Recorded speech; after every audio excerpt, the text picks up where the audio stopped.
Hoardings પર જાહેરાત હોય ને, એમાં પતિ પત્ની અને 2 બાળકો હોય, ગાડી હોય, મકાન હોય, કઈ વસ્તુ વસાવવાની હોય, ત્યારે હોર્ડિંગ્સ મોટા મોટા જાહેરાતના લાગે, એમાં પતિ હોય, પત્ની હોય ને 2 બાળકો હોય. થોડો સમય વીત્યો પછી પતિ પત્ની અને 1 બાળકની જાહેરાત શરૂ થઈ.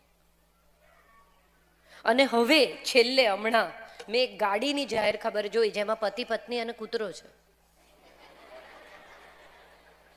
આઈ એમ નોટ કિડિંગ. મજાની વાત એ છે કે આપણે બધા વધુ ને વધુ સંકોચાતા જઈએ છીએ. દુનિયા જેમ મોટી થતી જાય છે, બધા કહે છે now it's a global world. હવે દુનિયા એકદમ ફોનના 4x6 સ્ક્રીન પર છે, ગૂગલ કરો બધી ખબર પડી જાય. તમે આફ્રિકાના ચિત્રો જોઈ શકો, તમે અમેરિકાના ચિત્રો જોઈ શકો, તમે 3D પ્રેઝન્ટેશન જોઈ શકો કોઈક એક્ઝિબિશનનું, કોઈક બીજી પરિસ્થિતિ. તમે ત્યાં ન હો તો પણ તમે વર્ચ્યુઅલી કાર્યક્રમ માણી શકો. કોવિડ પછી તો હવે કેટલા બધા કાર્યક્રમો તમે વર્ચ્યુઅલી માણતા થયા છો. That means the world is getting smaller. દુનિયા નાની થઈ રહી છે અને આપણે સંકોચાઈ રહ્યા છીએ. પરિવારની વ્યાખ્યા કોઈ એક જમાનામાં દાદા દાદી, મમ્મી પપ્પા, કાકા કાકી, ભાઈ બહેન, કઝિન્સ અને એની સાથે જોડાયેલો આખો એક્સટેન્ડેડ પરિવાર. એ પછી એવો સમય આવ્યો કે પરિવારની અંદર પતિ પત્ની ને 2 બાળકો, બહુ તો માતા પિતા. એ પછી એવો સમય આવ્યો કે માતા પિતા પણ ઓમિટ થયા અને પતિ પત્નીને 2 બાળકો રહ્યા. અને હવે પતિ પત્નીને 1 બાળક. અને હવે એવી પરિસ્થિતિ આવી છે કે મોટા ભાગના લોકો એવું પસંદ કરે છે, યુવાનો, કે એમને સંતાન નથી જોઈતા. Childless by choice.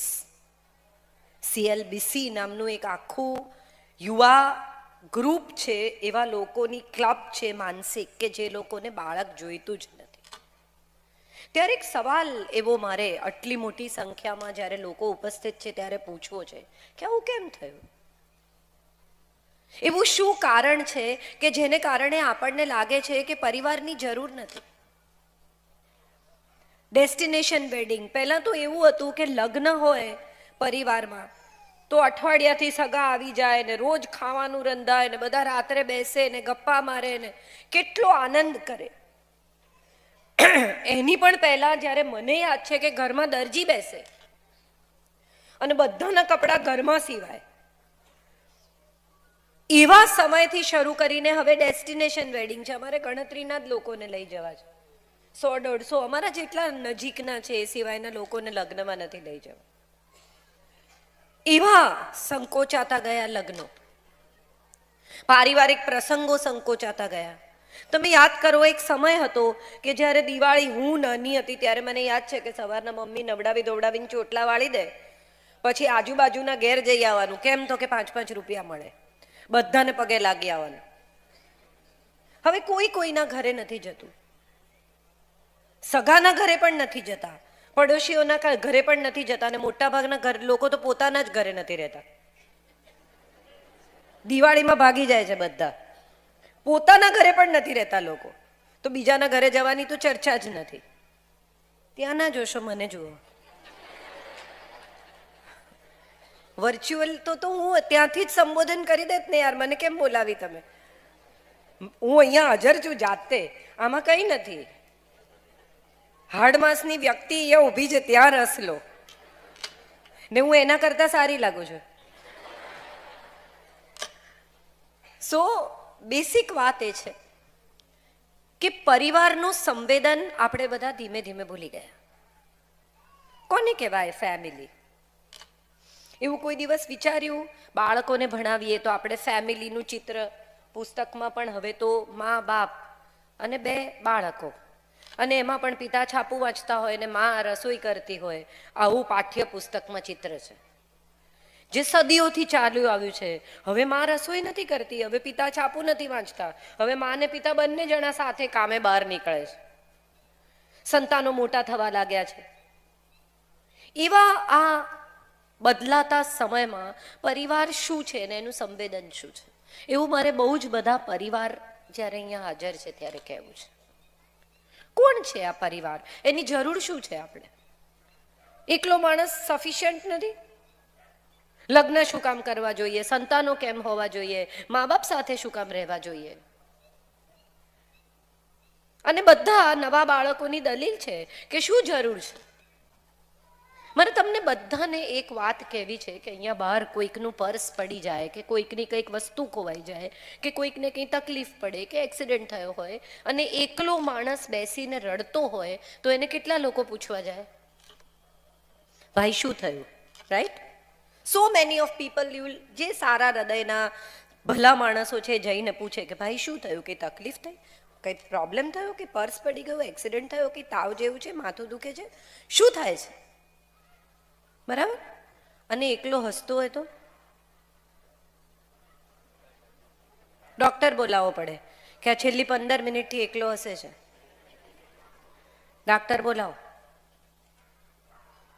તમે બધા આટલી મોટી સંખ્યામાં અહીંયા હાજર છો, તમે કોઈ ન હો, એકલી ખુરશીઓ હોય અને હું અહીંયા ઊભી રહીને બોલતી હોઉં તો મારે માટે ડોક્ટર બોલાવવો પડે કે હવે બેન માનતા નથી. મજા એ છે કે તમે છો તો મારા બોલવાનું અસ્તિત્વ છે. એકલા રડી શકાય છે, એકલા હસી નથી શકાતું. હસવા માટે તમને જોડે એક જણ જોઈશે.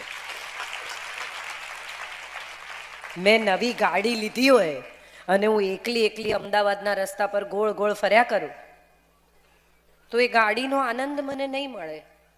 પણ જો કોઈ સ્કૂલનો ભાઈબંધ મળ્યો, બેનપણી મળી, ભાઈબંધ એવું જરૂરી નહીં હો, બધા લોકોની આંખો આમ થઈ ગઈ, કઈ બેનપણી પણ ચાલે, આપણે કઈ નહીં, અને એમ કે અરે વાહ નવી ગાડી લીધી, ત્યારે તમને પહેલી વારે ગાડી લીધાનો આનંદ થાય. હા કે ના? નવી સાડી તમે પહેરી હોય અને તમે એકલા જ અરીસામાં જોઈને ઇતરાયા કરો કે મારી તો કેટલી બહુ જ અદ્ભુત સાડી. એને બદલે આવા કોઈ સમારંભમાં આવો અને શિલ્પાબેન જેવું કોઈ એમ કે કાજલબેન સાડી બહુ સરસ છે, કિંમત વસૂલ થઈ જાય તમારી. હા કે ના?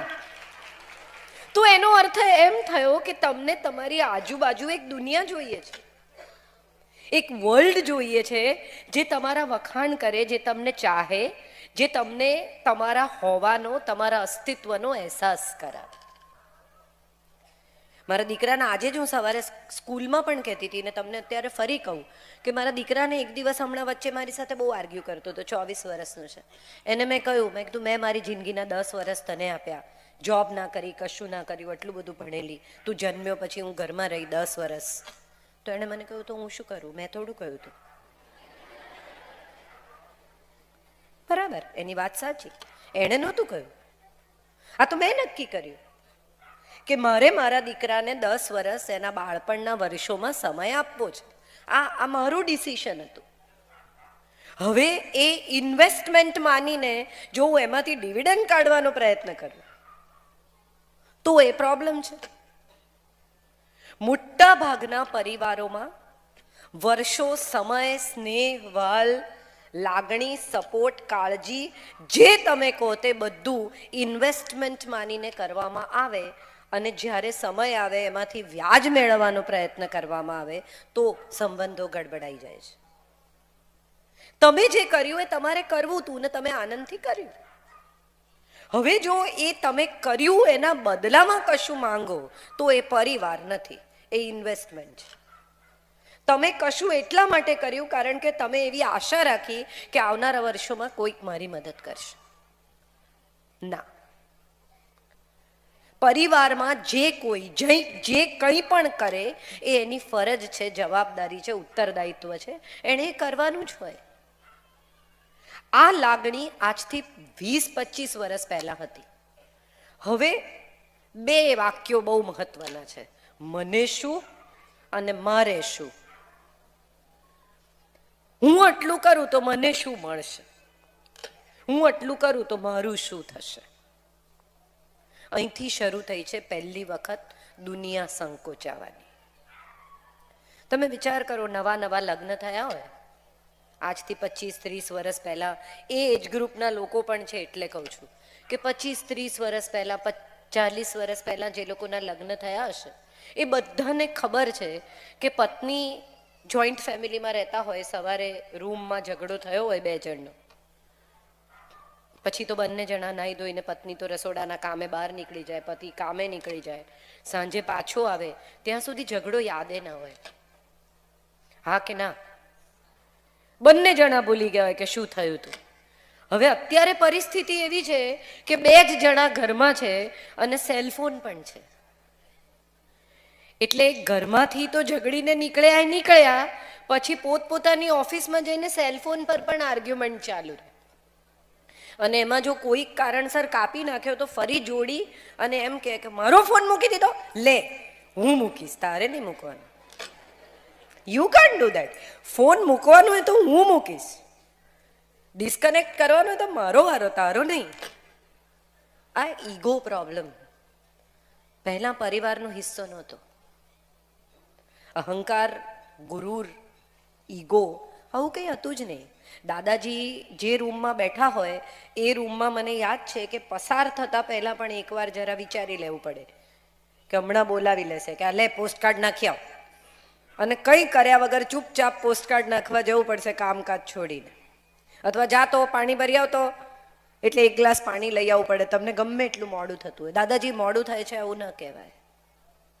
હમણાં એક બહુ સરસ કોઈ કે મને વોટ્સએપ પર જોક મોકલે છે કે એક દાદાએ દીકરાને કહ્યું કે લે આ 100 રૂપિયા અને મોલમાં જા અને 1 કિલો ખાંડ, 250 ચા, પાપડનું 1 પેકેટ, પૌવાનું 1 પેકેટ લઈ આવ, અને જો પૈસા વધે ને તો આઈસ્ક્રીમ ખાજે.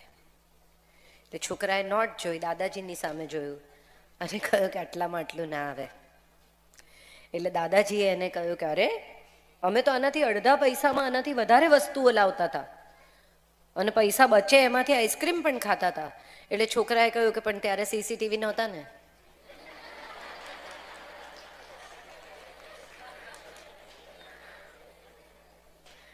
મજાની વાત એ છે કે નવી જનરેશન પાસે હવે વાર્તાઓ નથી, જોડકણા નથી. દાદાજી દાદી ક્યાંક બીજે રહે છે, માતા પિતા કામ માટે ક્યાંક બીજે રહે છે, સંતાનો અંગ્રેજી માધ્યમની શાળામાં મોટે ભાગે ભણે છે અથવા ગુજરાતી માધ્યમની શાળામાં ભણતા હોય તો પણ એમનો એટલો બધો સમય ખવાય છે કે એમની પાસે એમના ગ્રેન્ડ પેરેન્ટ્સ માટે સમય બચતો નથી. વિડીયો કોલ પર પોતાના સંતાનોના સંતાનોને વધતા જોઈને દાદા દાદીએ સંતોષ માનવાનો છે. ક્યાંક ઓસ્ટ્રેલિયા, ક્યાંક અમેરિકા રહેતા બાળકો પણ વિડીયો કોલ પર છોકરું હેલો દાદાજી, હાઉ આર યુ દાદાજી આવું કરે તો માથે હાથ ફેરવવાનો, સ્નેહથી ખોળામાં સુવડાવવાનો, વાર્તાઓ કહેવાનો આવો લાવો તો હવે રહ્યો જ નથી. આઈ એમ શ્યોર સમય સાથે બહુ બધું બદલાયું છે, પણ મારા હિસાબે વાલ ન બદલાવવું જોઈએ. Family, FAMILY. મને હંમેશા લાગે છે કે ફેમિલીનો સૌથી પહેલો F છે ને એ ફર્ગિવન્સનો છે, માફ કરો. આપણે બધા હવે એવું શીખ્યા છીએ કે યાદ રાખવું, છોડવું નહીં. હું આને સીધો કરી નાખીશ, પેલાનું મગજ ઠેકાણે લાવી દઈશ, આને તો પાઠ ભણાવી દઈશ. કેટલી બધી સ્ત્રીઓ, હું દરેક વખતે દરેક કાર્યક્રમમાં કહું છું, આજે પણ કહું, અહીંયા આટલી બધી બહેનો બેઠી છે, મને પણ એવું થાય છે, તમને પણ થતું હશે કે તમે ફ્રીજ પાસે જઈને ઊભા રહો ને કહો કે હું શેને માટે આવી હતી. હા કે ના થાય છે ને? હવે એ જ સ્ત્રીને પૂછો કે 10 વર્ષ પહેલા જેઠાણીને ત્યાં લગ્નમાં ગઈ હતી ત્યારે શું થયું હતું? જેટલા હશે છે એટલાને ખબર છે કે મારા સવાલનો અર્થ શું છે. આપણે ક્ષમા નથી કરી શકતા અને પરિવારમાં તો નથી જ કરી શકતા.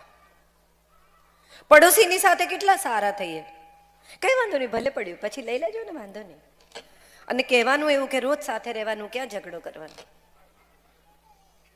પણ હવે સાથે નથી રહેવાનું માટે સ્નેહ નહીં રાખવાનો, માટે ક્ષમા નહીં કરવાની. આમાંથી જેટલા લોકોએ વિમાનમાં પ્રવાસ કર્યો હશે, ટ્રેનમાં પ્રવાસ કર્યો હશે, એ બધાને ખબર હશે કે આપણે કેટલા કર્ટિયસ થઈ જઈએ છીએ બાજુવાળા સાથે. ઇટ્સ ઓકે, રહેવા દો ને, વાંધો નહીં, તમને વાગ્યું નથી ને? સોરી હા. અને એ જ ઘરમાં જો ભાઈ હોય, પત્ની હોય, પતિ હોય, આઘો ખાસ વચ્ચેથી, જેની જોડે રોજ રહેવાનું છે, એની સાથે તોછડામાં તોછડા, અને જેને એકવાર મળ્યા છે, કોને ખબર ફરી જિંદગીમાં એ તમારી ફ્લાઇટમાં હશે કે નહીં હોય, છતાં એને આપણે કેટલું અદ્ભુત આપણું ઉત્તમ વ્યક્તિત્વ પ્રદર્શિત કરીએ કે હું તો બહુ ભણેલો, હું તો બહુ ભણેલી, હું તો બહુ એકદમ કર્ટિયસ, એકદમ વ્યવસ્થિત. I am so sorry, thank you so much. કેટલી આપણી ભાષા બદલાઈ જાય અજાણ્યા લોકો સાથે, અને પોતાના લોકો સાથે આપણને કદી સારી રીતે બોલતા આવડ્યું જ નહીં. જેની ખરેખર રોજ જરૂર પડવાની છે, સવારે ઉઠીને જેનું રોજ મોઢું જોવાનું છે, એની સાથે સૌથી ખરાબ રીતે વર્તીએ છીએ.